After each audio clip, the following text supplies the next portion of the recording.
Good morning. All right. Today we're going to cover gene expression. So flip to your next page. I believe this is our last diagram together this year. I know, so sad.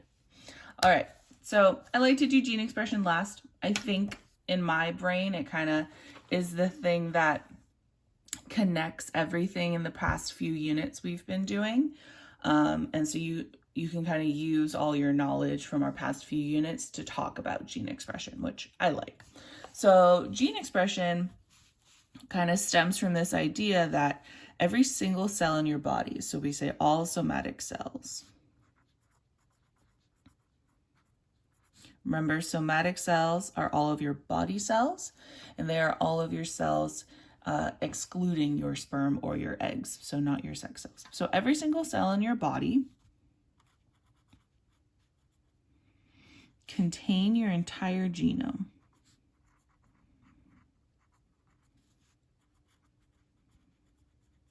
Okay, when we talk about your entire genome, what we're referring to is your collective group of DNA. So every single one of us, unless one of us has had an inheritance disorder or event, has 23 chromosomes, 23 pairs of chromosomes.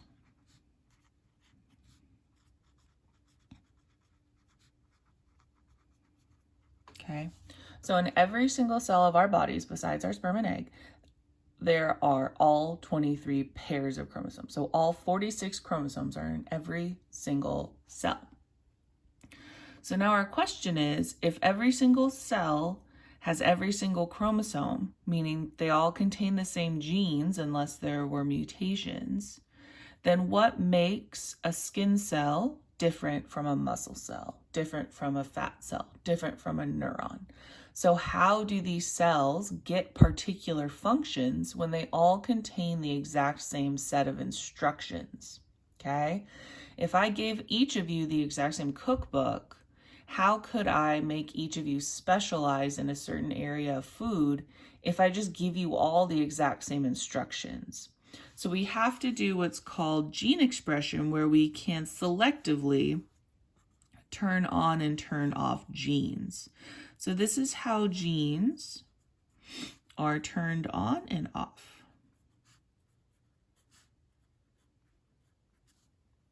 Put that in quotes. Okay. If I give you all the same cookbook and I want each of us to have a different function so that together collectively we can create this whole thing like a restaurant that has all its functions carried out but by different cells or people. So I would tell one of you, like, you are just looking at the sauce section. You're just making sauces. That's all you can make. You are just looking at chicken dishes. You're just doing chicken. You're just doing dessert. You're just doing fish. You're just doing meat, stuff like that. And then while you all have the collective instructions for how to be a functioning restaurant, you're only expressing or you're only creating one section of the recipe book, cookbook. The same thing is happening with our cells. So while we have all the cells having all of the instructions for everything, every cell, depending on its function, will only turn on certain genes at certain times, and everything else will be turned off. So in something like a neuron, which will never produce insulin, they have the gene to create insulin, but that gene never gets turned on in their genome, so they will never produce insulin. Okay, so this kind of goes back to this idea of signal transduction pathway. So when we talked about hormones binding to their target cells, let me see if I can find that page. Remember we were saying how, where was it? Down here. So when you send out a ligand, when it searches for its target cell, the target cells have these particular proteins, right? So if I'm a neuron and I have the gene to create insulin, I don't have the receptors to accept the ligand that tells me to produce insulin. So while I have the instructions, I will never be instructed to produce insulin simply because I don't have those receptor proteins either in my membrane or in my cytoplasm. So the receptor presence plus the presence of the ligand is kind of what controls this gene expression. So we're going to start with eukaryotic gene expression, and then my next video will be prokaryotic.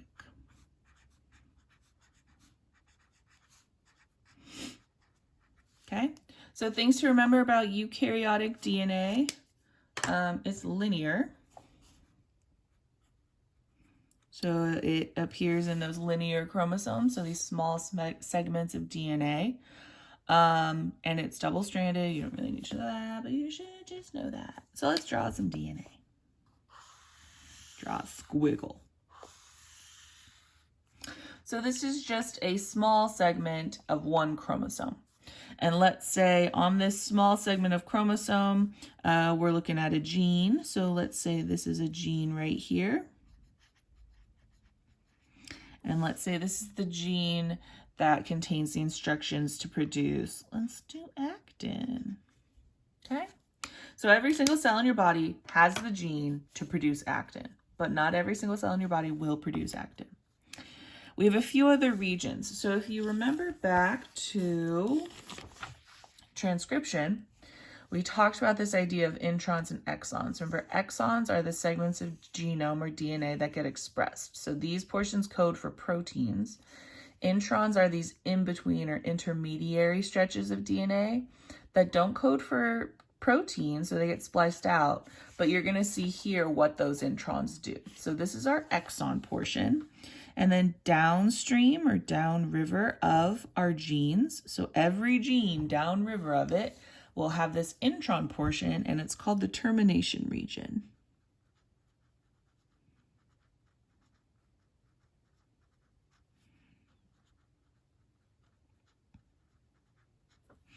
They'll always occur downstream of our gene because they are it's a sequence of DNA that communicates to the RNA polymerase, like you've reached the end of the gene, stop doing transcription, and then release your little strand of mRNA that you've created.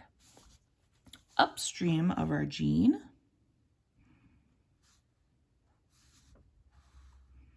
you'll have a region called the promoter region.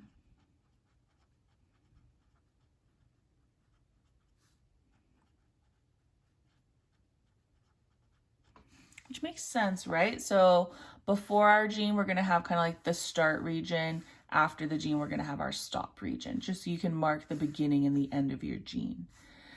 These two regions, promoter and termination, don't occur within the gene because then you're not likely to get the entire gene. So transcription actually starts right here. Transcription will run through and then it might go into the termination region. But if you remember, post-transcriptional modification, all of that will get spliced out no matter what. So we kind of transcribe more than we need, and then we splice out the intron regions that were transcribed. Way upstream of this, we're just going to kind of draw it at the very end of our little DNA strand here.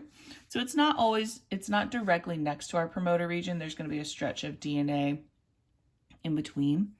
You're going to have what's called the enhancer.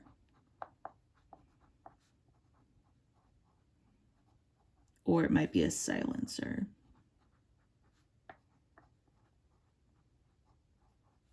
So what enhancers and silencers do is they'll either cause the gene to be enhanced, turned on, or the gene to be silenced, turned off, right? So if this is, like we said, a neuron, and this is insulin, then that insulin gene is always silenced. So they just have what we call silent genes, where they're not going to be expressed, they're present but not expressed.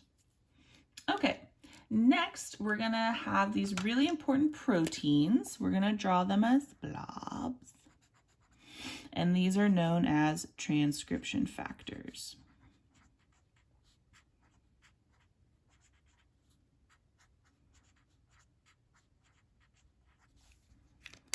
A transcription factor are proteins. So just write that.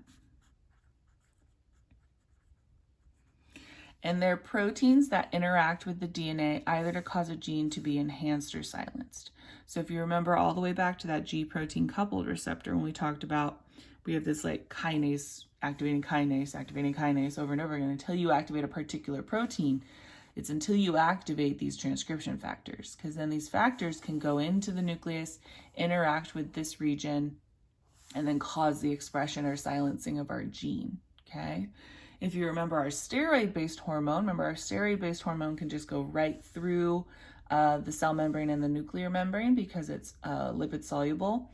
Then that actual receptor from the steroid receptor complex, that receptor is the transcription factor. So it itself can interact with the DNA here. Okay, so let's talk about our promoter region. So in eukaryotes, the promoter region is actually referred to as the ta-ta box.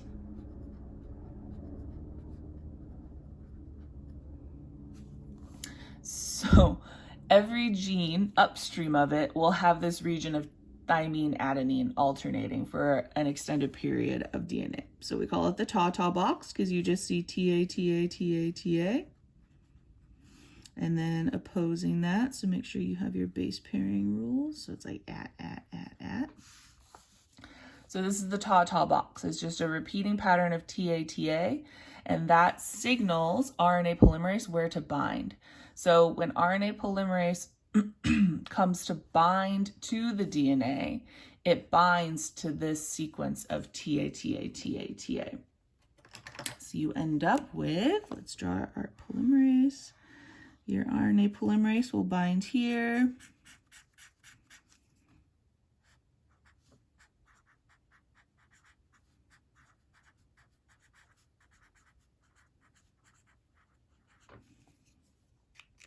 So the RNA polymerase is what binds at our promoter region, okay?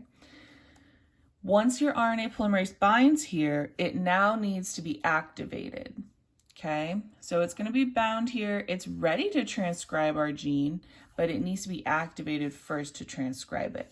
So your genes have RNA polymerases just chilling in the promoter regions at all times, okay? The reason I'm not currently making insulin or making actin is because I haven't activated these enzymes yet. So I need to activate these. And the way you activate these is you bind transcription factors to them. Okay, so over here in our enhancer silencer region, if the particular transcription factors have bound, so let's say they bind here. Just draw them as blobs. Okay, and these could be, like I said, those steroid-based hormone proteins. They could be kinases. They could be other proteins that are interacting with the DNA. Once these have bound, they're actually going to bind in two places. So these factors will bind in the enhancer silencer region, and they also bind to the ta-ta box / RNA polymerase. So we're just going to draw some blobbies over here.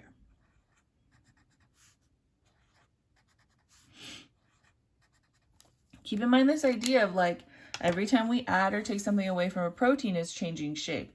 So what we're trying to do is we're going to try to bind certain things to this polymerase in order for it to change its shape in the appropriate way that it gets activated and it can further bind and move down the DNA strand and transcribe our actin.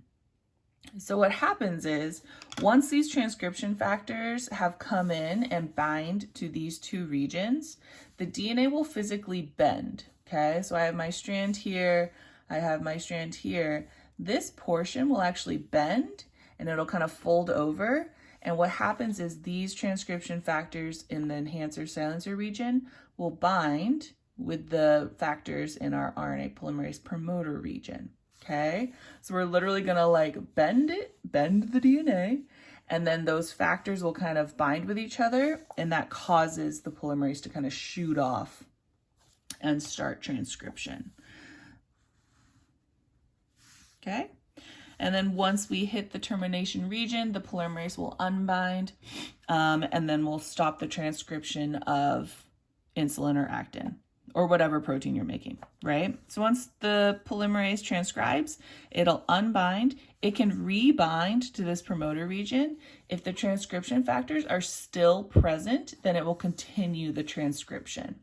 It will only stop the transcription once our transcription factors are gone. And so if you're constantly signaling the production of these transcription factors, so they're constantly being produced, that means they're constantly binding to DNA, so polymerase is constantly transcribing. If you stop the production of these transcription factors, the proteins will be degraded, and then eventually you'll have no factors here and you'll stop the production of your gene. That's if these are acting as enhancers. So these can actually also act as silencers.